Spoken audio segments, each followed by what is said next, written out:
पहली बात तो यही बताइए कि आज नवाज शरीफ साहब जो हैं वो सामने आए और आके उन्होंने ऐलान किया, कुछ बातें की, कुछ गिले शिकवे किए और लगता भी है कि अब वो सामने आ रहे हैं। सो पार्टी के अंदर फीलिंग क्या है? नहीं, पार्टी में बहुत अच्छी फीलिंग है।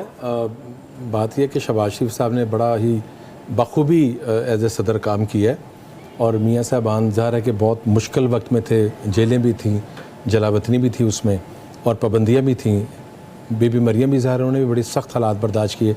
अब चूँकि एक वज़ीर-ए-आज़म है, एक वज़ीर आला है, तो ज़ाहिर दोनों पे ज़िम्मेदारी बहुत भारी है और मुल्क की मईशत जिस नहज पे पहुँच चुकी है बदकिस्मती से पिछले दौर की वजह से, तो उस पर ज़ाहिर है कि उनको दिन रात काम करना पड़ा है। लेकिन ज़रूरत इस समर की हम पॉलिटिकल काम भी करें, अपना जो सियासी बयान है उसको लेके भी चलें। तो पार्टी का बहुत दबाव था मियाँ नवाज शरीफ साहब पे और ये सबकी ख्वाहिश थी कि शहबाज शरीफ साहब जो हैं वो एज़ प्राइम मिनिस्टर काम करें, जो मुल्की अमूर हैं उनकी तरफ देखें और बड़े मियाँ साहब जो हैं वो मुल्क की जो सियासियत है और एक तरह का जो थिंक टैंक है उसको लेकर चलें। तो आज उन्होंने इसकी ओपनिंग की है और आपने देखा है बोले और खूब बोले हैं, बहुत अरसा बोले हैं। मेरी भी 4-5 दिन पहले काफ़ी वक्त गुजरा, बहुत अरसे बाद वो बीबी मरियम के साथ आए थे मियाँ अस्पताल। उसका तो हम एक 8 क्लब चले गए, मीटिंग थी, फिर हम काफ़ी देर उनके पास बैठे रहे।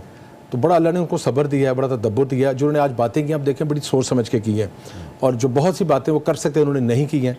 इशारे करवाए में उन्होंने हर एक का, चाहे वो ऑनरेबल जजेस थे या जिसका भी जो किरदार था, उन्होंने बहुत तरीके से वो बात की है। और हम चूँकि ख़ुद विक्टिम थे, साथ जो शरीफ फैमिली के साथ हो रहा था वो हमारी फैमिली के साथ भी हो रहा था जी बिल्कुल। तो वो भी जेलों में थे, हम भी जेलों में थे। तो ये बिल्कुल दुरुस्त बात की है उन्होंने। पाकिस्तान 2018 तक माशी तौर पर बहुत बेहतर जा रहा था। बात ये नहीं है कि हम इक़्तिदार में हैं, कौन इक़्तिदार में है। बात असल ये है कि पब्लिक की सूरत हाल क्या है, मुल्क की माशी तरक्की कहाँ पे है, मुल्क ने किस नहज पे पहुँचना है। हमारी अहमियत कोई नहीं है। हम ये समझते हैं कि 18 के जो लोग थे वो साजिश की गई थी मुल्क की मईशत के ख़िलाफ़ और बिल्कुल उनका एहतसाब होना चाहिए, क्योंकि हमारी ज़ात के हवाले से अगर किसी को हमें इख्तलाफ है तो वो कोई इशू नहीं है। कौम के साथ जो ज़्यादती करेगा उसका एहतसाब बहुत ज़रूरी है। यानी अब हम एक एग्रेसिव अप्रोच देखेंगे। एग्रेसिव होनी चाहिए इंसान की ज़िंदगी में। अगर आपकी ज़िंदगी में जज्बा नहीं है, जोश नहीं है, तो फिर आप चल भी नहीं सकते। ज़बरदस्त।